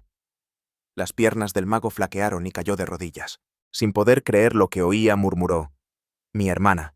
¿Cómo sabe usted esto?». Milton, frotándose la nariz, le dijo: «Perdiste a tus padres a una edad temprana. Después de todo era tu única familia, ¿no es así? Salom nació con el mismo talento para la magia que tú, pero con un cuerpo frágil. Por favor, acepta mis más sinceras condolencias». Henrik, luchando por hablar a causa del dolor, le dio las gracias. El anciano añadió: «Por cierto, he leído tu disertación sobre la compatibilidad del cuerpo humano y la magia. Considerar a una persona como un recipiente para la magia al igual que una piedra mágica es una idea muy interesante», prosiguió. «Parece que se basa en el descubrimiento del gran maestro Heltz, pero la forma en que tú, Henrik, desarrollaste y aplicaste la teoría es simplemente asombrosa. No me extraña que este trabajo te haya valido el puesto número 2 en la dirección técnica de magia». El mago le agradeció por esas palabras. El anciano continuó con total indiferencia, aunque por supuesto todavía no has alcanzado al protagonista en tu carrera. Henrik frunció el ceño disgustado por las palabras del anciano. Milton reflexionó en voz alta. «¿Y si el Instituto de Investigación estuviera enteramente a tu disposición? Henrik, si tuvieras un poder mayor que el de Heltz, quizá todavía habría tiempo». Henrik le preguntó interesado a qué se refería. Milton lo miró de reojo y, como si sellara sus palabras con la mirada, sentenció: «Entonces tu hermana no habría muerto». Henrik recordó a Salom en su último encuentro. El anciano continuó: «Se había graduado de la Academia de Magia como el mejor de su promoción, batiendo todos los récords, pero no pudo cumplir ni siquiera su más modesto deseo. ¡Qué tragedia! Su talento no debería languidecer a la sombra de Heltz. Ya era hora de romper con eso». El mago sorprendido estuvo a punto de dirigirse a él como maestro, pero Milton lo interrumpió bruscamente ordenándole que lo llamara por su nombre de pila. Henrik con voz firme le preguntó qué era lo que quería de él. El anciano respondió: «Es muy sencillo, que se convierta en el director técnico de los magos por su cuenta. En otras palabras, que se quite de en medio a ese idiota de Held. Él tiene en su poder un proyecto, un hechizo secreto para una cadena de contención mágica. Solo tiene que entregar la fórmula a su núcleo de magos y ellos se encargarán del resto». Henrik miró al anciano con desconcierto y luego dijo con irritación: «Eso es imposible. Es una broma, ¿verdad? Held ha sido su amigo desde la academia. No puede hacerle esto». Milton dijo con calma: «Bueno, entonces que finja que esta conversación nunca ha existido. Y por cierto, su trabajo describe los efectos en el cuerpo humano con demasiada minuciosidad. Está demasiado bien escrito. Llevé a cabo una investigación. Por alguna razón, los sirvientes morían con demasiada frecuencia en la finca de Henrik. Después de todo, él regresaba allí una y otra vez para investigar cómo curar a su hermana. Utilizó a personas vivas como sujetos de prueba». Sus palabras resonaron en los oídos de Henrik como un trueno. El anciano comentó que no lo estaba juzgando. Al contrario, su sed de conocimiento y sus habilidades serían muy útiles en su nuevo departamento privado de magitecnología. Milton le puso la mano en el hombro al muchacho y comentó que tenía el trabajo perfecto para él. «Aceptarás cooperar, ¿verdad?». Esta vez, sin dudarlo, Henrik respondió: «Sí». Tiempo después, mientras despedía a su hermana en su último viaje, Henrik pensó: «Horror Salame y Held. ¿Por qué todo tuvo que terminar así?». Y ahora, viendo cómo el protagonista volvía a la propia creación de Henrik en su contra, se preguntó con desesperación por qué todo había resultado de esta manera. El protagonista, junto con Emis, continuó atacando al enemigo. El líder de los soldados, mientras escapaba de los golpes, gritó a sus guerreros: El escuadrón principal está cayendo. Que protejan al maestro Henrik. Todos con él. Escuadrones mágicos. ¡Retirada! Los soldados estaban perplejos. Retirarse era imposible. Sus armaduras estaban hechas de draonium que repele la magia. Los magos comunes eran impotentes contra ellos, y el vapor de esas muñecas era tan denso que era imposible ver nada. Los guerreros empezaron a toser ahogándose con el vapor cuando oyeron el galope de unos cascos. Al mirar a su alrededor, gritaron de pánico. Un ejército de elfos liderado por Iris se abalanzaba sobre ellos. Cargaron contra las líneas enemigas y empezaron a masacrarlos. Los 3 comandantes estaban confundidos. Uno de ellos maldijo y exclamó: «¿De dónde han salido?». El segundo comandante ordenó a los soldados que huyeran. El caos se desató entre los guerreros. No tenían ni idea de hacia dónde correr. Que alguien les dijera exactamente a dónde retirarse. ¿Qué dirección? No podían ver nada a su alrededor. El primer comandante exclamó furioso: «Son unos necios. No deberían usar magia cerca de los elfos. Su oído y su sensibilidad al maná son muchas veces superiores a los de los humanos. Incluso en este denso vapor pueden verlos». Aisha dijo enfadada: «Lástima, yo no soy una elfa, pero lo veo todo perfectamente». Los soldados se giraron asustados al oír su voz. La chica y sus guerreros atacaron al enemigo también por ese flanco. Mientras tanto, Henrik, agachado en el suelo para escapar del vapor, maldijo y gritó: «¿Cuál es la situación?». Uno de los soldados apenas pudo articular la palabra enemigo. El mago le preguntó: «¿Dónde está Helt?». Echó la cabeza hacia atrás y gritó el nombre del protagonista a pleno pulmón. El protagonista respondió: «Estoy aquí». Henrik observó los rasgos borrosos del prota con miedo y desconcierto. Helt apareció y, mirando de reojo al amigo del traidor, dijo: «Ha pasado un tiempo desde la última vez que nos vimos». Henrik, sin poder dar crédito a sus ojos, exclamó: «¿Cómo es posible que esté vivo?». El protagonista le respondió: «Es una larga historia, pero en realidad él ya partió de este mundo». Henrik desenfundó su arma y apuntó al protagonista y exclamó con furia: «Si no fuera por él, todo habría sido diferente». El protagonista, mirándolo a los ojos, le dijo que se retirara. Le perdonaría la vida. Le dejaría vivir. Henrik, perplejo, le preguntó qué había dicho. El prota le respondió: «Le había dicho a Iris de forma precipitada que los aniquilara, pero no quería que ella siguiera un camino manchado de sangre. Si alguien podía salvarse, que se le permitiera marchar. Y eso lo incluía a él también». Henrik, sin creer lo que oía y veía, se derrumbó ante la mirada resuelta del protagonista. Pidió perdón.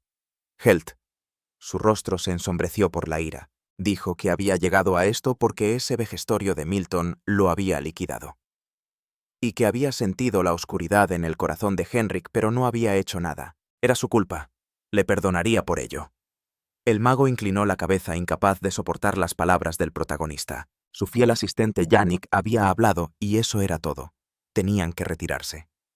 De repente Henrik soltó una risa maliciosa y exclamó: «¿Cómo puede ser esto posible?». Miró con odio al protagonista y gritó: «Helt ya no está. Él es solo su fantasma». El verdadero Helt que él conocía no habría pronunciado palabras tan blandas.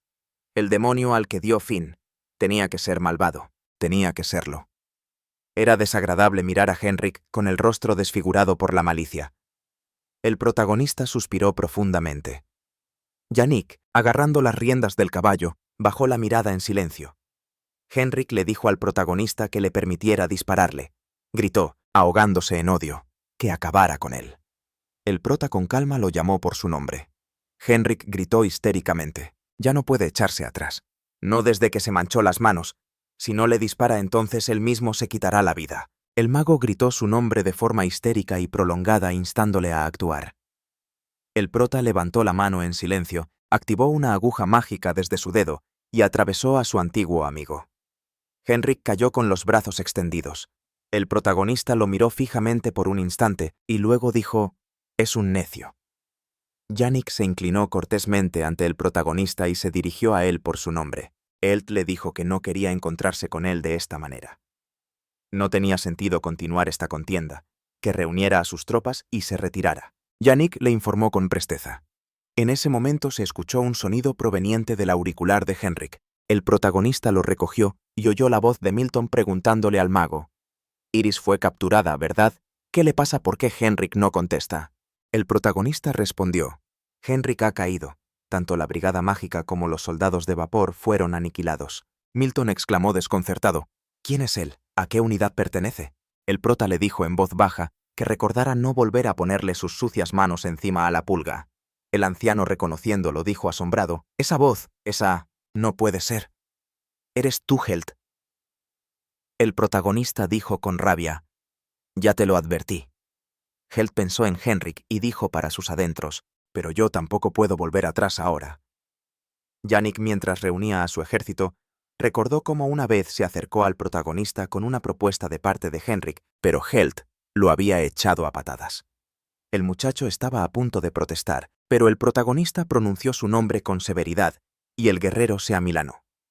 El prota le pidió que le dijera a Henrik que se estaba esforzando demasiado. De seguir así acabaría destrozándose el cuerpo. Los buenos resultados en la investigación requieren un buen descanso. Aparte, él no es fuerte por naturaleza. Es un genio creando cosas desde cero, pero se aburre enseguida. Sin embargo, Henrik tiene algo que a él le falta.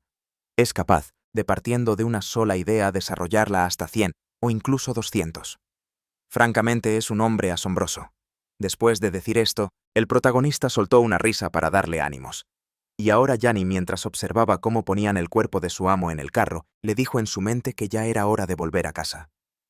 Los elfos con Iris y Aisha al frente contemplaban la partida del ejército y la doncella comentó: «Se ha terminado». Iris le respondió: «Así es, pero en realidad para ellos esto no es más que el principio». La primera batalla por la defensa de Lely había concluido. El ejército del reino de Ingresia, tras haber movilizado a 2500 soldados, perdió más de la mitad de ese número y tuvo que retirarse. El ejército del reino del bosque Lely sufrió pérdidas que no llegaron a los 100 hombres. Pasado un tiempo, Milton rompió la probeta y soltó una carcajada. María dijo: «Bien, con su permiso me retiro». Por delante quedaban los preparativos para la mesa redonda que se celebraría el próximo mes. Añadió que en lo referente al alzamiento en Liffley, ella misma informaría al rey. Milton, alarmado, le rogó que esperase. Él desplegó el mapa y declaró que el ejército al completo debía ser enviado a la región autónoma de Liffley, pero aquello no se podía consentir. Quiso añadir algo sobre su reino de Ingresia, pero María desenvainó su espada y en un instante la tenía contra la garganta del anciano. Milton observó el arma con perplejidad. María siseó llena de ira. «¿Su reino? ¿A qué viene eso? Puede fingir que habla en nombre de nuestro rey todo lo que le plazca, pero que se guarde sus fantasías para él o para su dormitorio. Si está tan harto de darles vueltas a esas sandeces, que se lo diga, que ella le ayudará a quitárselas de la cabeza de un plumazo». Y al irse, la joven empujó al anciano con tanta fuerza que éste salió volando contra la pared y acabó sentado en el suelo. Lleno de ira pensó: ¿por qué ese tipo seguía entrometiéndose en su camino incluso después de muerto? En un ataque de rabia arañó el suelo con las uñas y gritó el nombre del protagonista. El anciano odiaba al protagonista y a los elfos odiaba a María y al reino fantasma. Mientras tanto, en el castillo fantasma, Shaina le preguntó a Ruko si se había enterado de la rebelión de los elfos. Ella contestó que sí que lo sabía. También había oído que habían recuperado su nación. Ambas unieron sus manos y Shaina dijo: «Esta es nuestra oportunidad. ¿No es así?». Ruko asintió: «Sí lo es». Shaina prosiguió: «Vamos a recuperar lo que es nuestro por derecho, nuestras tierras sagradas». Ruko la apoyó: «Sí, tenemos que hacerlo. Allí se encuentran nuestros tesoros del saber. Castigaremos a esa despreciable nación de ladrones», refiriéndose al protagonista y los elfos, a María y Milton, y al reino de Ingresia. Justo en ese instante, Ingresia exclamó con fastidio: «Esto es maravilloso, simplemente maravilloso. Los elfos se han rebelado, y el ejército de Ingresia ha sufrido una derrota aplastante». Keile, quien estaba absorto escribiendo algo en un cuaderno, replicó que por el momento no eran más que rumores, pero que se rumoreaba que aquel mismo mago había desertado a su lado. Su compañero lo miró preguntándose qué respondería a eso. Kale dijo: «Las montañas veloces, ¿no es así?». Ingresia se sentó frente a Kale y comentó, exactamente como cabía esperar del primer ministro: «¿No es esta una oportunidad de oro para arrebatarles lo nuestro a esos que ni siquiera entienden el sabor del vino?». Kale preguntó qué iban a hacer. Si vacilaban, serían destrozados por todos los flancos. Se refería al protagonista y a los elfos Marth y Milton, al reino fantasma y a su propia gente. Meldris escuchó a Weir y le preguntó si la información era fiable.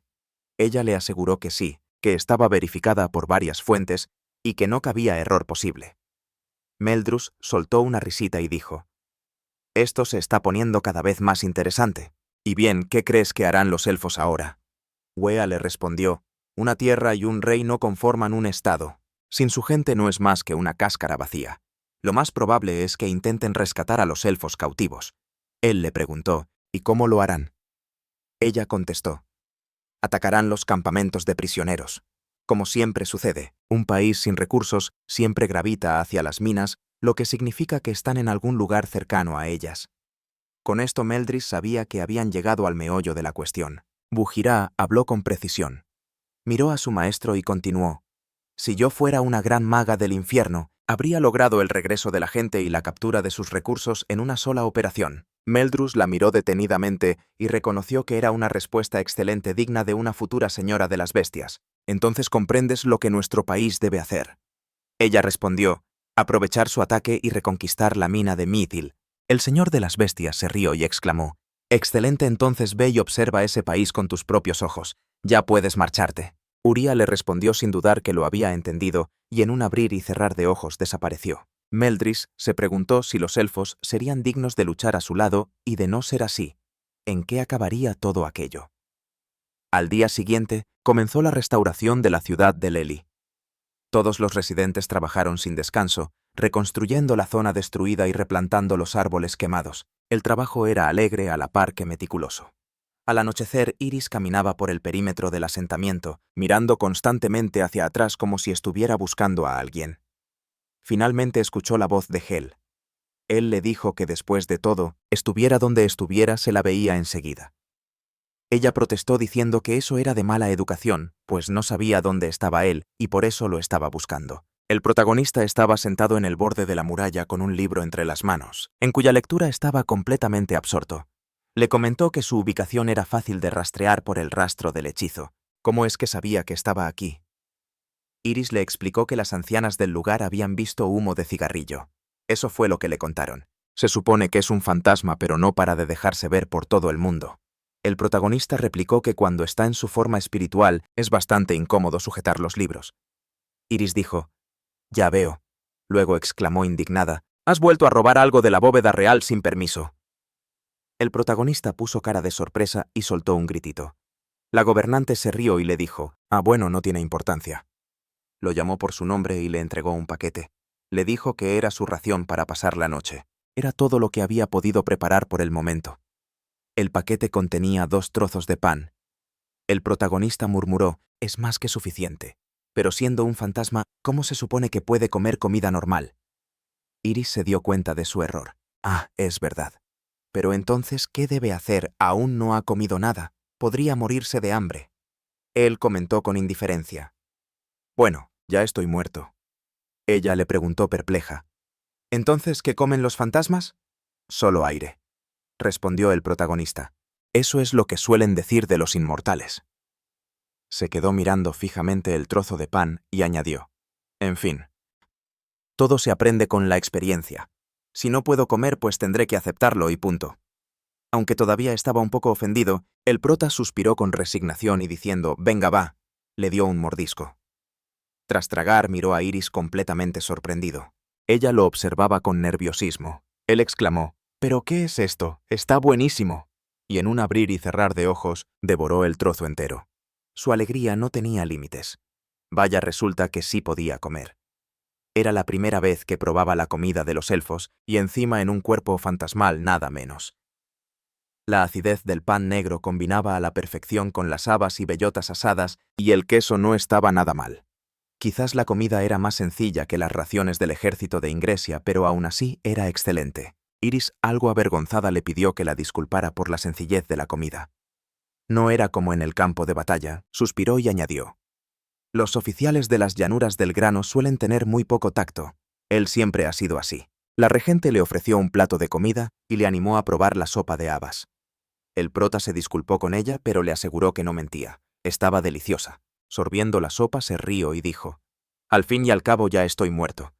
Creía que ya no necesitaba ni comer ni dormir, y probablemente sea así. Pero resulta que incluso en este cuerpo comer es un placer». Iris lo miró con una sonrisa. Luego se estiró y comentó: reconstruir el país es una tarea titánica, la verdad. Hay tanto trabajo acumulado que no sé ni por dónde empezar. El protagonista le sugirió que por el momento lo más importante era un techo para protegerse de la lluvia y el viento y asegurar los suministros de comida. Pero se enfrentaban a una escasez catastrófica de personal para restaurar el gobierno. Iris señaló que desde la perspectiva humana la sociedad élfica era completamente matriarcal. Los puestos gubernamentales importantes habían sido ocupados tradicionalmente por mujeres. Por eso, tras la invasión, Ingresia envió específicamente administradoras a los campamentos.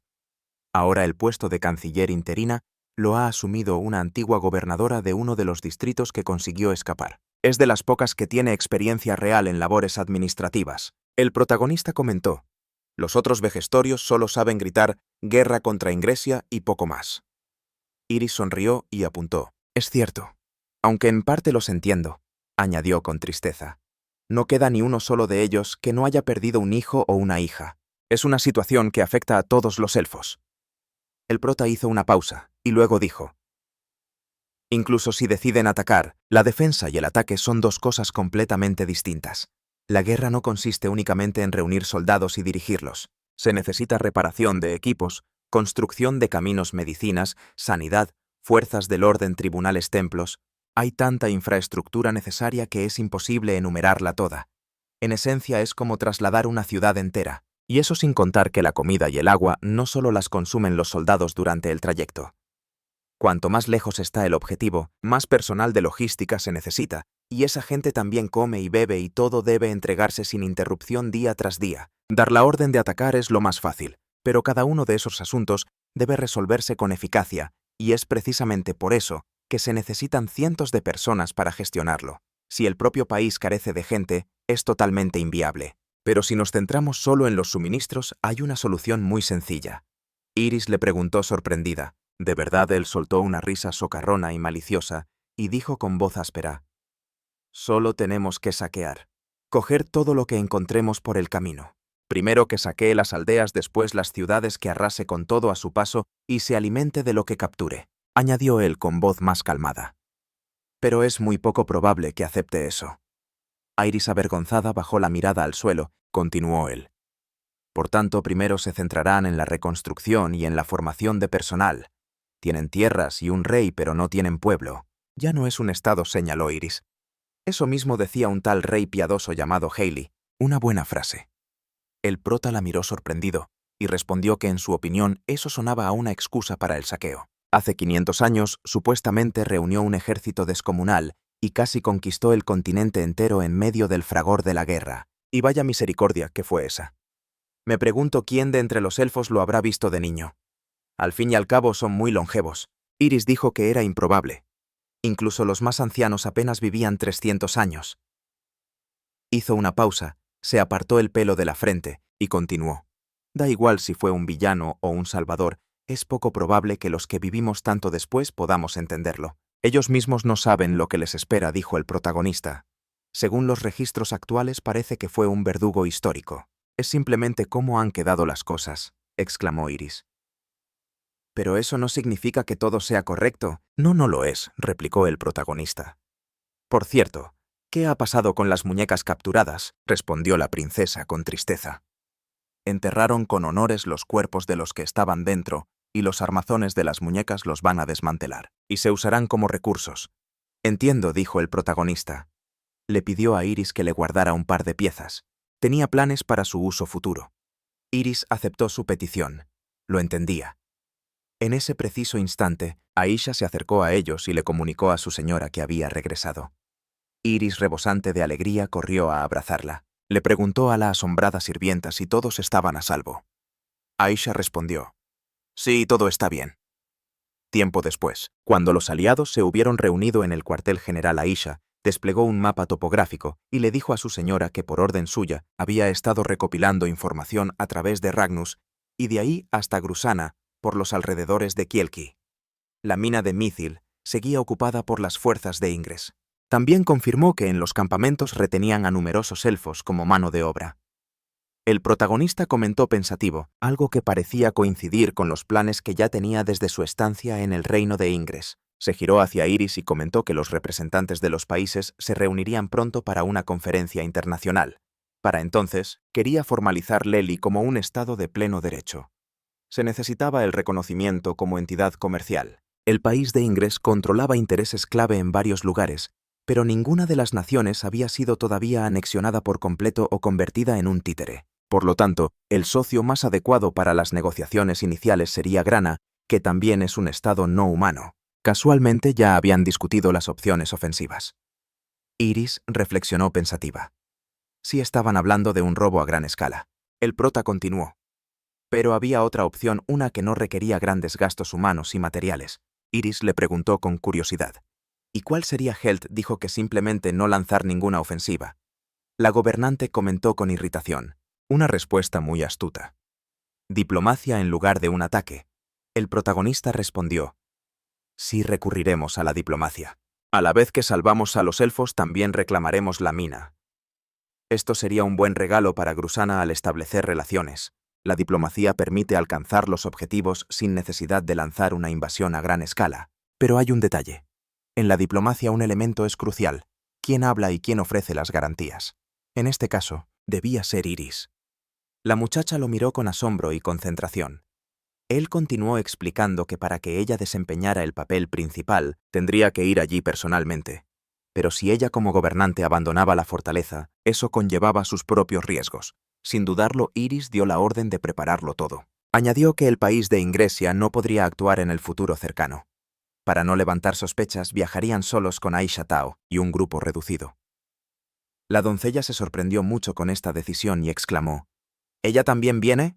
Iris le dio la orden al canciller Crow dejando a Maflea bajo custodia. El canciller respondió con sorpresa, «Entendido. La jaula de pájaros de hierro está preparada para arder si es necesario», dijo el prota. Aisha añadió, «Nuestros hombres ocultos en la ciudad comercial de Ragnus están listos para la operación. Debemos reunirnos con ellos de inmediato». Iris exclamó con entusiasmo, «Se dirigen a las tierras de Gusani hacia las minas de Kilka». De camino a su destino, el protagonista fue atacado por un perro. Este se largó mirándola con recelo. Un tiempo después los aliados llegaron a la ciudad comercial de Ragnus en territorio de Ingres. Este lugar estaba situado en la frontera de 3 países, el reino de Ingres, el estado forestal del este Lifley y el estado montañoso del norte Grani. Debido a esto, representantes de muchos pueblos y razas se congregaban aquí. Era una auténtica metrópolis multinacional. Gracias a su posición especial, aunque Ragnus pertenecía a Ingres, en la práctica funcionaba como una ciudad libre, un centro de diplomacia entre las potencias. Aquí es donde tiene lugar la conferencia internacional anual, la llamada Mesa Redonda. Iris se giró sorprendida y Aisha se puso en guardia. Le preguntó si ocurría algo. La gobernante respondió que no, simplemente tenía la sensación de que los observaban constantemente. El protagonista le dijo que no se preocupara. Él mantenía la zona bajo vigilancia y no había rostros sospechosos a la vista. Aunque dicho de otro modo, esta ciudad estaba repleta de personajes sospechosos. La variedad era simplemente enorme, así que solo podían reaccionar a medida que surgieran los problemas.